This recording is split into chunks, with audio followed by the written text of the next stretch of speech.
आज बनवूयात सिंपल आणि टेस्टी मसाला खिचडी। स्टार्ट करूयात।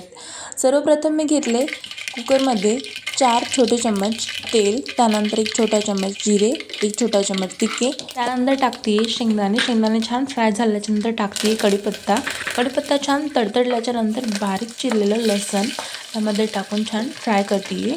त्यानंतर उभा चिरलेला कांदा आणि सोबतच हिरवी मिरची आणि कांदा छान मी परतून घेते।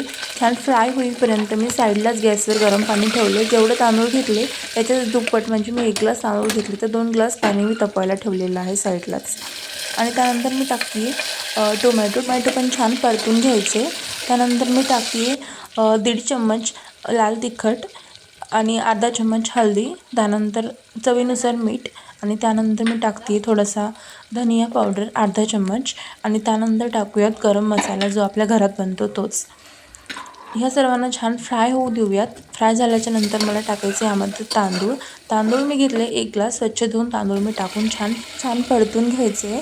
आणि आता मी गॅसची फ्लेम करते थोडीशी हाय आणि यामध्ये मी टाकणार आहे आता कोथिंबीर टाकल्याच्या नंतर परत एकदा छान सर्व मिक्स करून घ्यायचं आहे। आणि त्यानंतर टाकायचं आहे पाणी। आपण जे गरम केलेलं आहे पाणी तेवढं टाकून घ्यायचं त्याच्यामध्ये आणि थोडंसं छान उकळू द्यायचं आणि नंतर कुकरचं झाकण बंद करून घेऊयात आणि 2 शिट्ट्या काढूयात कुकरच्या। आणि शिट्ट्या झाल्याच्या नंतर आपली गरमागरम खिचडी रेडी आहे आणि खाण्यासाठी सर्व करा। छान रेसिपी आवडल्यास नक्की लाईक, शेअर आणि सबस्क्राईब करा आणि चॅनलला फॉलो नक्की करा। Thank you so much. बाय।